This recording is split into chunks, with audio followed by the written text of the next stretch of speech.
Let's talk about email marketing. As you have probably seen on many websites, there is often a place where you can sign up to hear more information, to receive a newsletter, or another way to receive more information from whomever is purveying the site.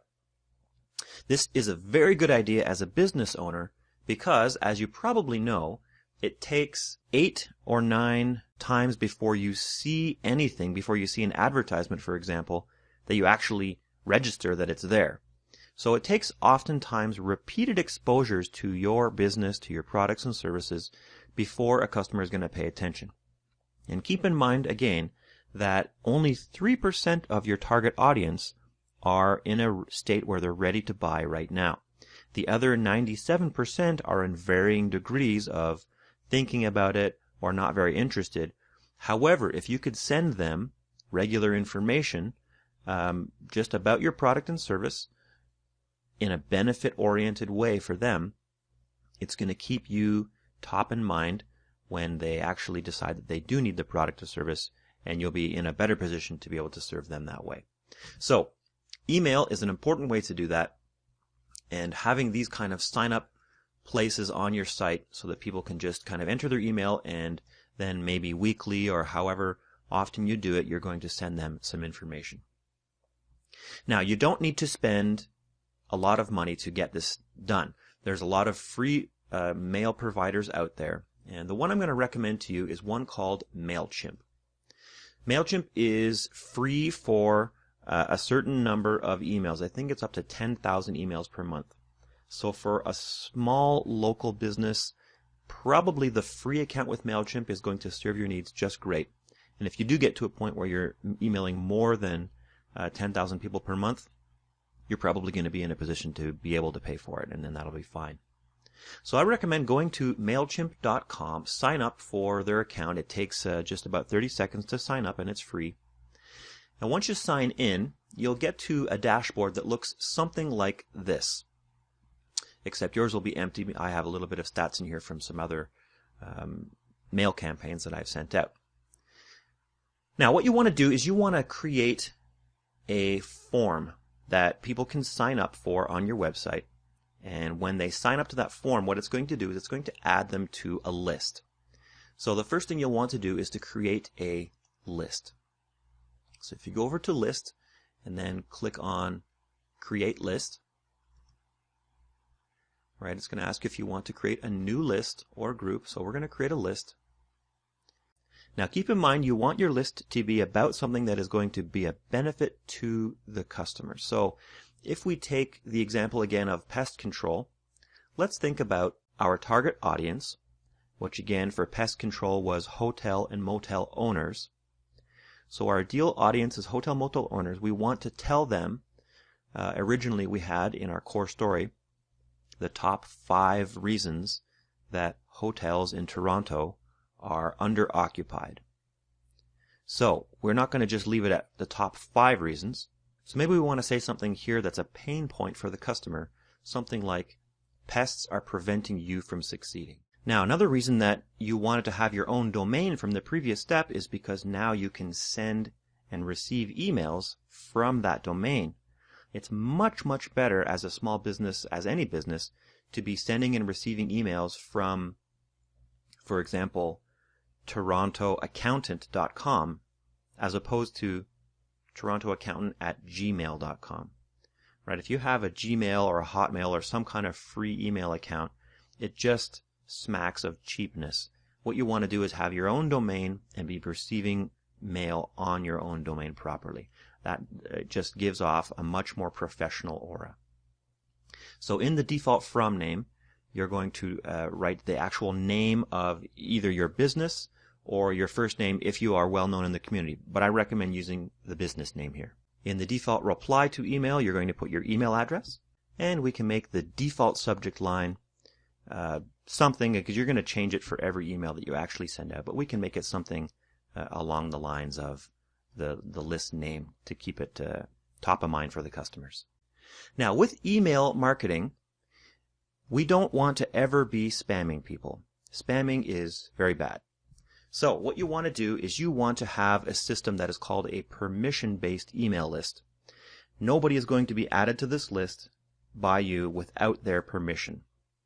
That means that people will be adding themselves to the list, similar to how we saw on these websites, right? You have to fill in your email address here, or you have to fill in your email address here in order to join the list. And that's how we want to do it.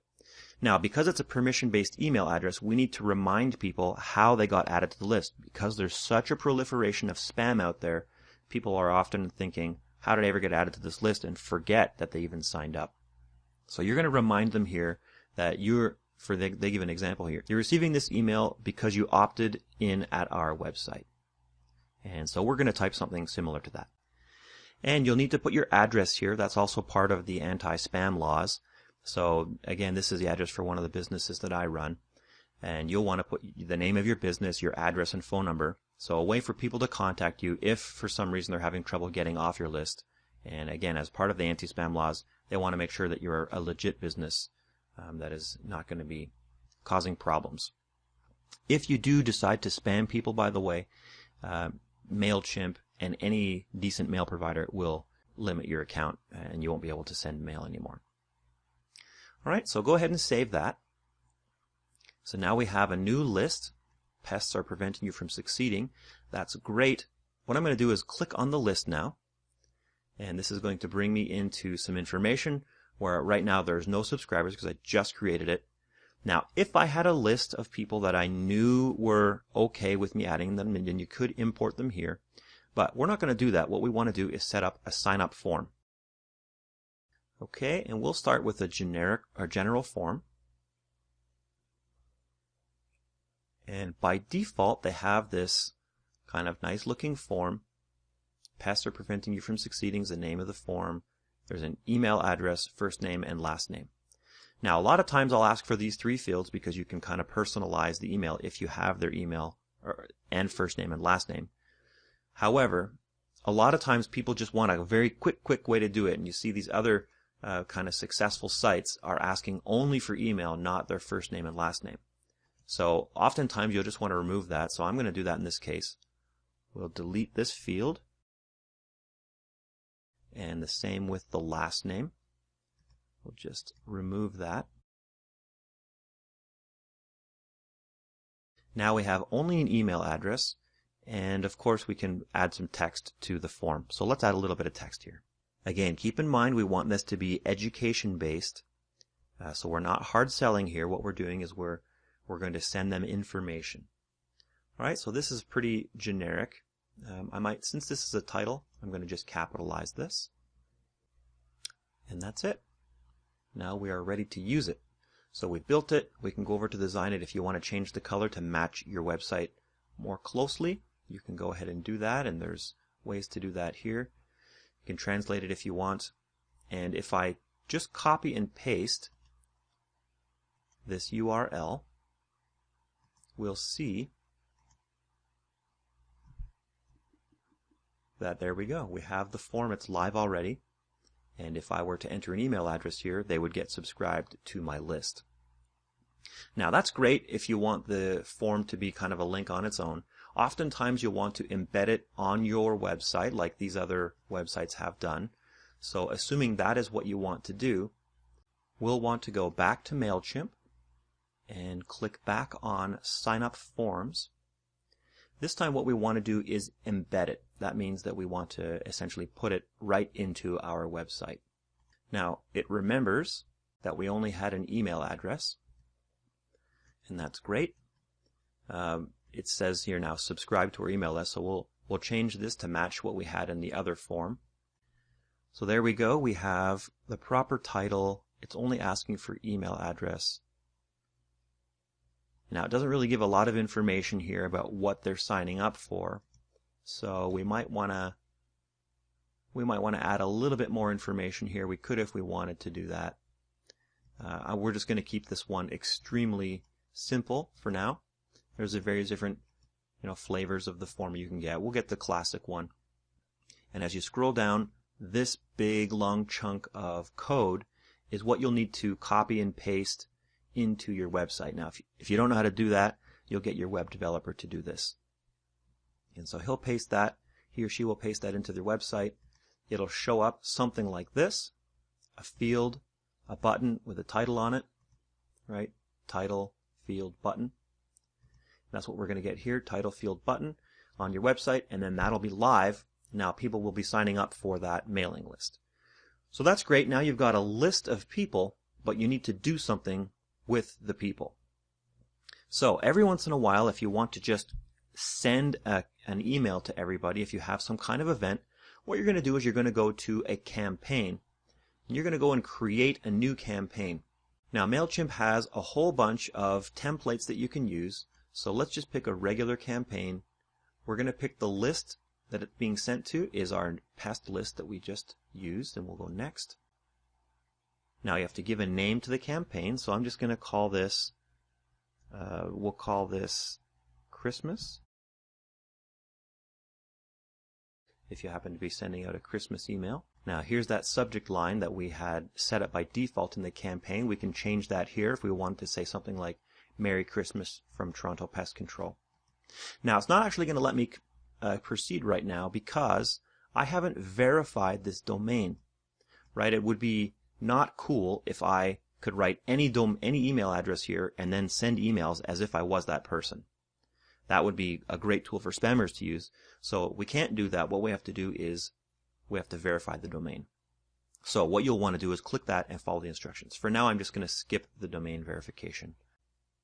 So then we can pick a template that we want to use. So for now, I'm just going to use a pre-designed one, but you can design your own template that perhaps has your company logo on it, and then you can have a consistent look and feel for all the emails you send, so people will recognize it. For now, I'll just pick a simple one. And once we choose our template, we'll come to a place where we can customize it. So this is preloaded with some information from the template. Now what I'd want to do is I'd want to click onto each of these, upload my own logo, change the text to be, Merry Christmas from Toronto Pest Control. Maybe we would say something like, did you know that Christmas is one of the busiest times of year for hotel owners? And pests are a problem in the winter as well. Make sure that you're clean and have preventative measures in place. Here's the top 5 tips we suggest for getting ready for the Christmas season. And then you could list 1, 2, 3, 4, 5 steps from your core story, which would, again, educate the people, and at the bottom have a link to your website and a phone number that they can contact you. This part at the top is what actually shows up as the teaser when you open your mail account. There's a kind of a preview of what the mail is about. That's going to be what shows up here. So this will be just a short teaser about what your email is going to be about. Then you'll click Next. What we were just looking at was the beautiful HTML color version of it. Some people don't have fancy viewers that can handle that, and they can only handle text emails. So you have to take a look at the text email as well. In most cases, MailChimp does a good job of converting whatever you wrote in your template into a text form, so I just leave it as is. Then finally we'll get to the confirmation screen. In my case, I have a few problems. One is my list is totally empty because I'm just doing this as a demo. Normally you'll have some people to actually send it to in your list. So it will test your subject line, make sure everything's okay there. In my case, I also skipped verifying the email address, so you need to do that beforehand so that you're not spamming people. And everything else seems okay. Once you've resolved any problems, click the Send Now button, and off it goes to all those people on the list. Now, setting up a campaign is great for one-off emails if you have a particular instance that you need to send an email for, such as Christmas, or some special promotion or special event that your business is doing. However, what you want to do is you want to have what's referred to in email or marketing as an email drip. That's kind of like, you think of a dripping tap. There's water constantly going out of the tap, almost at a timed interval. Now what we can do with email is we can set up a similar thing by setting up what are called autoresponders. So I'm going to go to autoresponders. Actually, just to keep it more simple, I'll go back to the dashboard first, and then we can go to autoresponders here just so you see where it is. So I'm going to click on autoresponders. What an autoresponder is when people sign up for your mailing list, it's going to automatically send them emails at timed intervals. Now you can set up the intervals to be whatever you like. In this case, you'll see I have many emails set up here. What I have is something called a 21-day budgeting habit installer for a business, another business that I own called Calendar Budget. People would sign up for this mailing list, the 21-day budgeting habit installer, and every day I send them an email which helps them develop a habit to get into the habit of budgeting your money properly. Now, for most businesses, sending an email every day is going to be overkill. And this is a particular instance where it works when I'm trying to help install a habit with people. Most likely you're going to want to send an email right away when they sign up, and then maybe 2 or 3 days later, and then after that, maybe every 4 or 5 days, you can send them an email. Now, this is going to take some creativity, so you'll have to kind of get your creative juices flowing and think about your unique selling proposition and your core story. And what you want to do is compose about 10, 15, maybe even 20 emails that are going to drip out to people, again, at these intervals of 4 to 5 days apart. And then every 4 to 5 days, they're just going to receive this email, and every email will be slightly different with a new message, but all about your business and the benefit that it can have to your target audience. Now, keep in mind, you're going to be writing these emails mostly for the people who are in that 97% who are not ready to buy right now. Because if they are ready to buy right now, probably they've already called you and you're doing business with them. So this is going to be, again, education-based marketing. You're going to be teaching them about why they need your product and service, about what happens if they don't do it, and so forth. So let's go ahead and just go through the process of setting up a single autoresponder so that you get the hang of it. So I'm going to click the Create Autoresponder button. So very similar to campaigns, it has the same kind of setup. So first thing we need to do is to choose the list that we had created. And with the autoresponder, we're going to say, when should this email be sent? So in our case, we want to send it within the hour after they subscribe to the list. So that's, as soon as they subscribe, they're going to get this email right away. And after that, you're essentially setting up the email the same as we did before. So I'm not going to go through that again. We'll just call it test in this case. And it's warning me that I haven't verified my email, so I'll skip that again. We'll go to predefined again, and I'm just going to pick a random template. Again, I won't customize it for this example. We'll just go next, but you'll customize all of that. Then you'll finally get to the confirmation screen. And again, it's warning me that I have not set up my email address properly. Now, in your case, once you've resolved these problems, there'll be an option here for you to confirm the autoresponder. And then when you go back to your autoresponder list, you'll see that it will appear in your autoresponder list, and you'll start to collect statistics as people sign up to your mailing list. They're going to start receiving this email, and it will show you, okay, there's so many people that are subscribed that have received that particular email. How many people of the people that it was sent to actually opened it? You'll see how surprising it is that this particular one was sent to 2,467 people, but only 407 of them opened it, which seems odd. But it's true for you as well, I'm sure. When you look at your email, you don't open them all, right? You look at the subject line and you decide whether or not you're going to open it. Maybe you're too busy, maybe you changed your mind and you're not interested. So at any given moment, not everybody is going to open your email. And if you have any links inside your email, which of course you will because you're going to be linking back to your website, it'll show you how many people actually clicked on the links that you put inside. So these are some great statistics that you can use to see how you're doing with your email campaign, and a great way to keep you in the mind of your customers with a constant drip of email. Now, once they reach the end of the drip, meaning maybe you've written 15 emails and that's all you've written, after the 15th email, they'll remain on your list, but they won't receive any more emails unless you do a one-off campaign.